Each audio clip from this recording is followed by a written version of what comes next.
కార్తీక ఏకాదశి శనివారం రోజు వచ్చిందండి.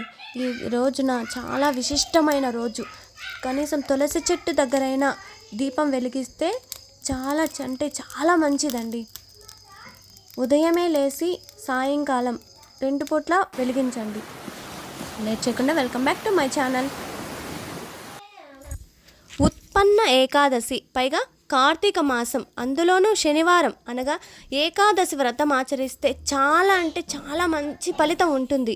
ఈ ఏకాదశి రోజున శ్రీ లలితా సహస్రనామాలు చదువుకొని మీరు మనసులో అనుకున్న కోరికలు అమ్మవారి ముందు నమస్కరించి కోరుకుంటే ఆ కోరికలు నెరవేరుతాయండి. ఈ ఏకాదశి రోజున విష్ణు సహస్రనామాలు పారాయణం చేస్తే చాలా మంచి ఫలితాన్ని ఇస్తాయండి. ఓం శుక్లాంబరధరం విష్ణుం శశివర్ణం చతుర్భుజం ప్రసన్నవదనం ధ్యాయే సర్వ విఘ్నోపశాంతి గజానన పద్మార్కం గజానన మహర్నిశం అనేకదంతం భక్తానం ఏకదంతం ఉపాస్మహే. ఓం గంగణపతయే నమో నమః. ఓం అత్తోష్టరన్ శతనామ పూజ. ఓం విష్ణువే నమః. ఓం లక్ష్మీపతయే నమః. ఓం కృష్ణాయ నమః. ఓం వైకుంఠాయ నమః. ఓం గరుడధ్వజాయ నమః. ఓం పరబ్రహ్మే నమః. ఓం జగన్నాథాయ నమః. ఓం వాసుదేవాయ నమః. ఓం త్రివిక్రాయ నమః. ఓం హంసాయ నమః. ఓం శుభప్రదాయ నమః. ఓం మాధవాయ నమః. ఓం పద్మనాభాయ నమః. ఓం కృషిహేషాయ నమః. ఓం సనాతనాయ నమః. ఓం నారాయణాయ నమః. ఓం మధుపతయే నమః. ఓం తరక్ష వాహనాయ నమః. ఓం దైత్యాంతకాయ నమః. ఓం శింశుమరాయ నమః. ఓం పుండరీకాక్షాయ నమః. ఓం స్థితికర్తే నమః. ఓం పరాత్పరాయ నమః. ఓం వనమాలినే నమః. ఓం యజ్ఞరూపాయ నమః. ఓం చక్రరూపాయ నమః. ఓం గదధరాయ నమః. ఓం కేశవాయ నమః. ఓం మాధవాయ నమః. ఓం భూతవాసాయ నమః. ఓం సముద్ర మదనాయ నమః. ఓం హరయే నమః. ఓం గోవిందాయ నమః. ఓం బ్రహ్మజనకాయ నమః. ఓం కైటబాసర మర్దనాయ నమః. ఓం శ్రీకరాయ నమః. ఓం కామజనకాయ నమః. ఓం శాశ్వనాశినే నమః. ఓం చతుర్భుజాయ నమః. ఓం పాంచజన్యధరాయ నమః. ఓం శ్రీమాత్రే నమః. ఓం చరజ్ఞబాణయే నమః. ఓం జనార్దనాయ నమః. ఓం పీతాంబరాయ నమః. ఓం దేవాయ నమః. ఓం సూర్యచంద్రలోచనాయ నమః. ఓం లోచనాయ నమః. ఓం మత్స్యరూపాయ నమః. ఓం కూర్మతనవే నమః. ఓం క్రోడరూపాయ నమః. ఓం హృషికేశాయ నమః. ఓం వామనాయ నమః. ఓం భార్గవాయ నమః. ఓం రామాయ నమః. ఓం హలయే నమః. ఓం కలికే నమః.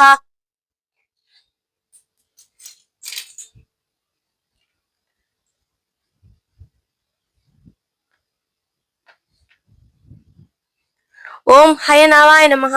ఓం విశ్వంబరాయ నమః. ఓం ఆదిదేవాయ నమః. ఓం దేవదేవాయ నమః. ఓం శ్రీధరాయ నమః. ఓం కపిలాయ నమః. ఓం ధ్రువాయ నమః. ఓం దత్తాత్రేయ నమః. ఓం అమృతాయ నమః. ఓం అనంతాయ నమః. ఓం ముకుందాయ నమః. ఓం రతవాహనాయ నమః. ఓం ధన్వంతరేత్వాయ నమః. ఓం శ్రీనివాసాయ నమః. ఓం ప్రద్యుమ్నాయ నమః. ఓం పురుషోత్తమాయ నమః. ఓం శ్రీవత్స కౌస్తుభధరాయ నమః. ఓం మురారతాయ నమః. ఓం అతాక్షాయ నమః. ఓం వృషభాయ నమః. ఓం మోహిని రూపధరాయ నమః. ఓం శంకర్షణాయ నమః. ఓం పృథ్వే నమః. ఓం క్షీరాబ్ధిశాయనే నమః. ఓం భూతాత్మనే నమః. ఓం అనిరుద్ధాయ నమః. ఓం భక్తవత్సలాయ నమః. ఓం నారాయణాయ నమః. ఓం గజేంద్ర పరదాయ నమః. ఓం త్రిమగ్నే నమః. ఓం ప్రహ్లాద పరిపాలనాయ నమః. ఓం శ్వేత ద్వీపవాసినే నమః. ఓం అవ్యాయ నమః. ఓం సూర్యమండలాయ నమః. ఓం మధ్యగాయ నమః. ఓం అతి మధ్యాంతరాహితాయ నమః. ఓం భగవతే నమః. ఓం శంకర ప్రియాయ నమః. ఓం నీలతలవే నమః. ఓం ధరకాంతాయ నమః. ఓం వేదాత్మనే నమః. ఓం బాదరాయ నమః.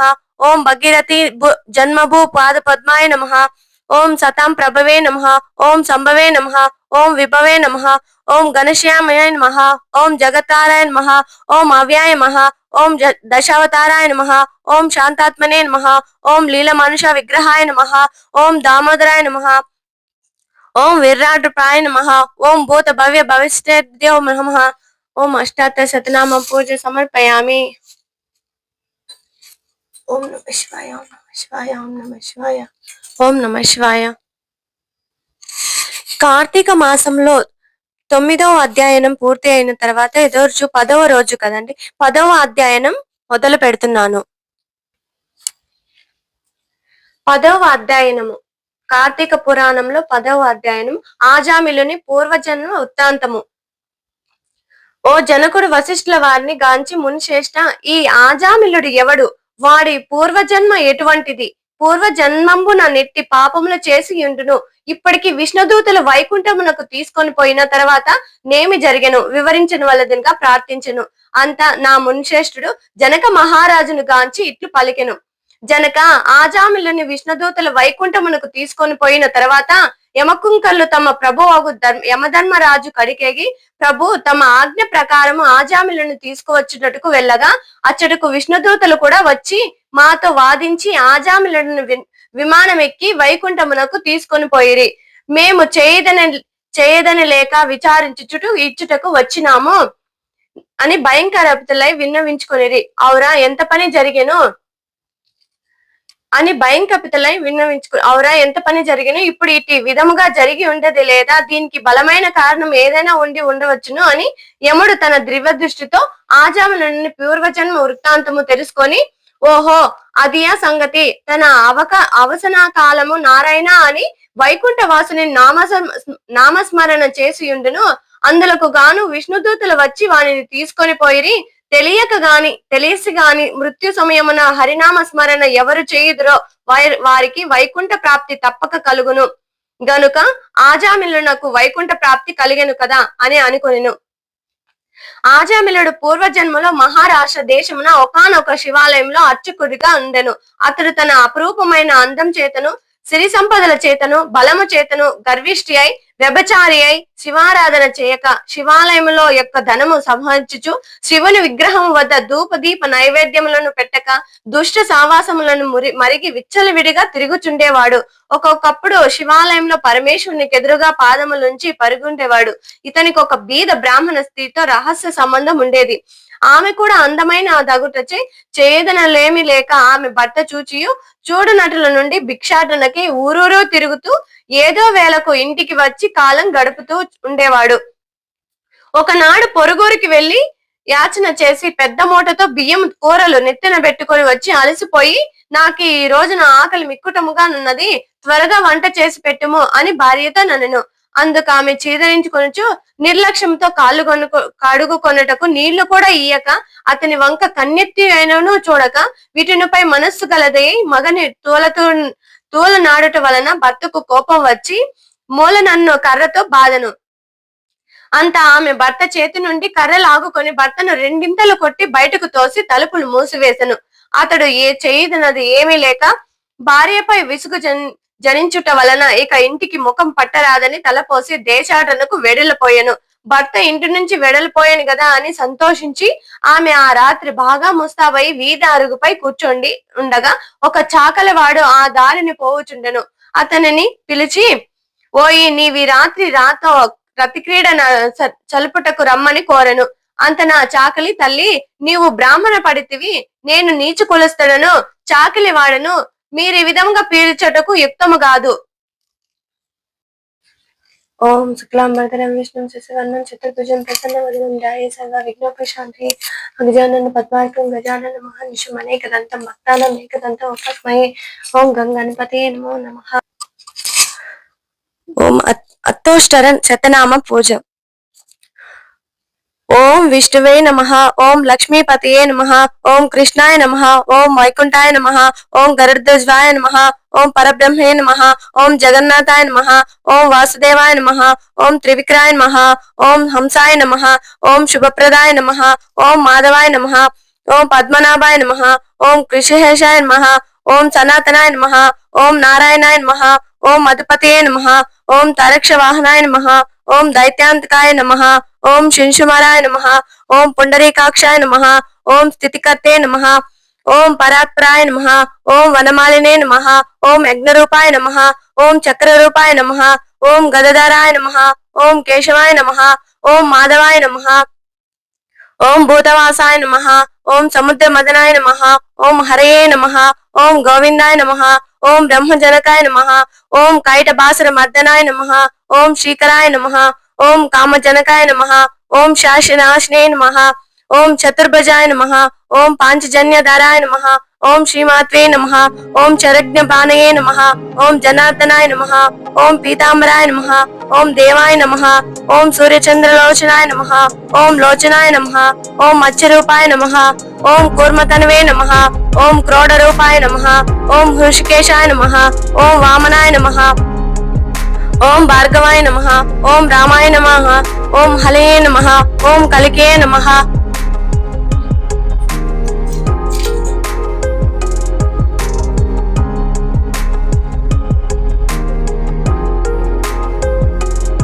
ఓం హయనావాయ నమః. ఓం విశ్వంబరాయ నమః. ఓం ఆదిదేవాయ నమః. ఓం దేవదేవాయ నమః. ఓం శ్రీధరాయ నమః. ఓం కపిలాయ నమః. ఓం ధ్రువాయ నమః. ఓం దత్తాత్రేయ నమః. ఓం అమృతాయ నమః.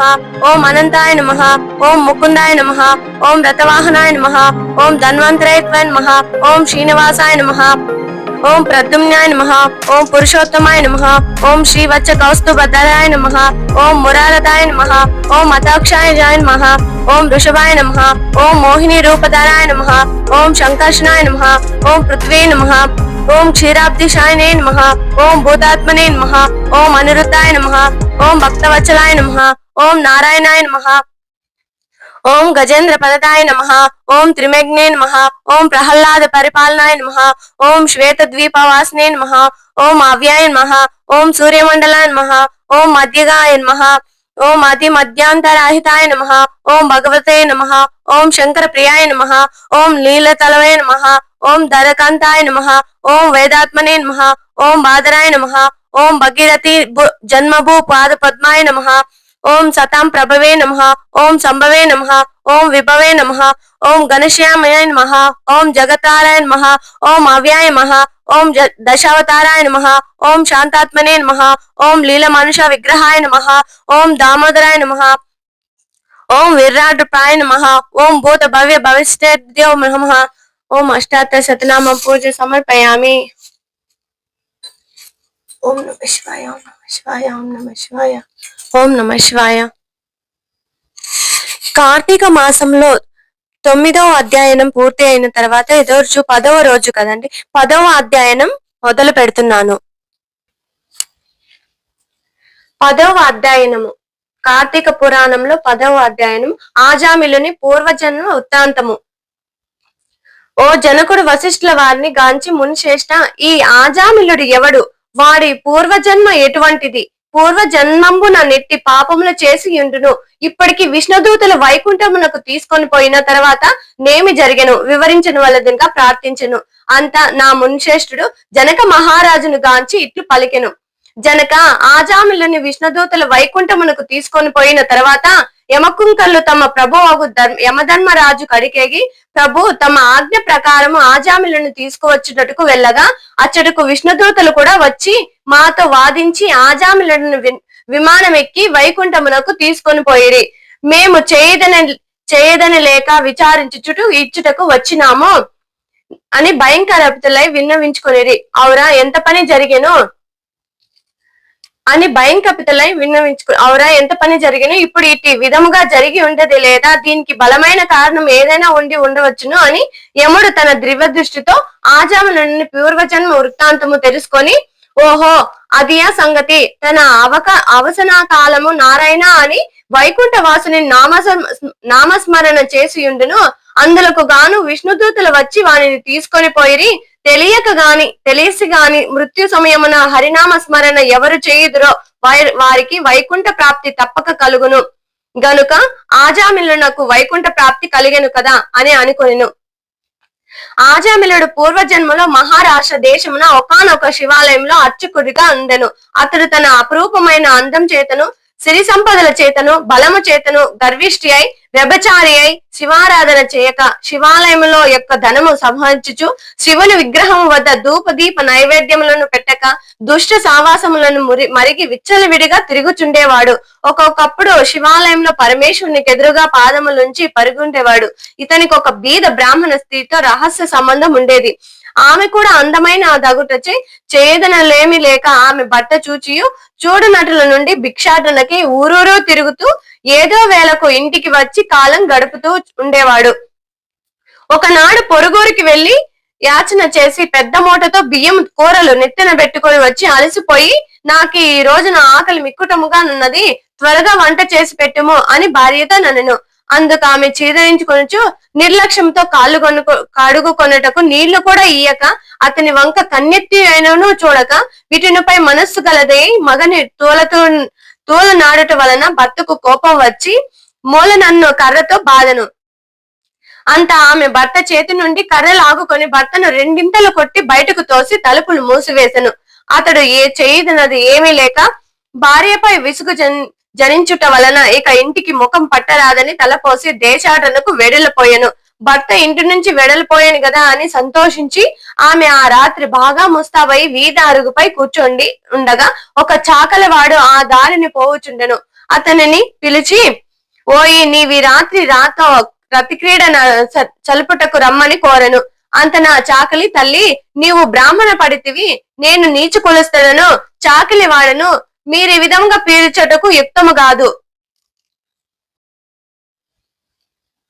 నేను నీచు కులస్తుడను, చాకలి వాడను, మరి మీ విధంగా పిలుచుట యుక్తము కాదు, నేను ఇట్టి పాపము పని చేయజాలను అని బుద్ధి చెప్పి వెడలిపోయాను. ఆమె ఆ చాకలివాని అమాయకత్వమును లోలోన నవ్వుకొని అచ్చటి నుండి బయలుదేరి ఆ గ్రామ శివాచునికి కడకేగి తమ కామవాంఛ తీర్చమని పరిపరి విధములుగా బ్రతిమాలి ఆ రాత్రి అంతయో అతనితో గడిపి ఉదయమున ఇంటికి వచ్చి, అయ్యో నేనింతటి పాపమున గొడిగత్తిని, అగ్నిసాక్షిగా పెళ్లాడిన భర్తను ఇంటి నుండి వెడగొట్టి క్షణకణమైన కామవాంఛకు లోనయి మహాపరాధం చేసి తిని అని పశ్చాత్తపడింది. ఒక కూలివాణిని పిలిచింది. కొంత ధనం ఇచ్చి తన భర్తను వెదికి తీసుకురావాల్సినందుగా పంపెను. కొన్ని దినములు గడిచిన తర్వాత భర్త ఇంటికి రాగా పాదములపై పడి తన తప్పులను క్షమించమని ప్రార్థించెను. అప్పటి నుండి ఆమె మంచి నడవడికను అవలంబించి భర్త అనురాగంతో పాత్రులయ్యెను. కొంతకాలం నాకు శివార్చునకు నిధియ వ్యాధి సంక్రమించినది. దినదినము క్షీణించుచు మరణించెను. అతడు రౌరవాది నరక కూపములబడి నానా బాధలు పొంది మరల జన్మమెత్తి సత్యవతుడను బ్రాహ్మణోత్తమునకు కుమారుడై కార్తీక మాసంలో నది స్నానం చేసి దేవతా దర్శనం చేసి ఉండట వలన 7 జన్మముల పాపములు నశించుటచే ఆజామినుడై పుట్టెను.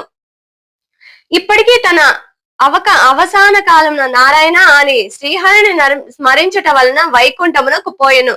బ్రాహ్మణుడగు భార్యగు ఆ కామినిని కూడా రోగగ్రస్తురాలై చనిపోయెను. అనేక యమదూతలను అనుభవించి ఒక మాలవాని ఇంట జన్మించెను.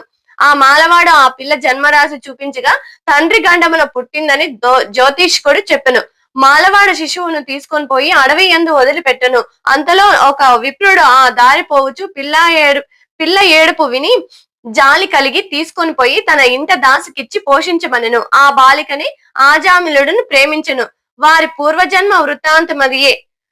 నిర్మలమైన మనస్సుతో శ్రీహరిని ధ్యానించుట, దాన ధర్మములు, శ్రీహరి కథలను ఆలకించుట, కార్తీక మాస స్నాన ప్రభావం వలన ఎటువంటి వారినైనా మోక్షం పొందగలరు గాన కార్తీక మాసం నందు వ్రతములు పురాణ శ్రవణములు చేసిన వారి లిహపరి సుఖములు పొందగలరు. దశాధ్యాయం 10వ రోజు పారాయణం సమాప్తం.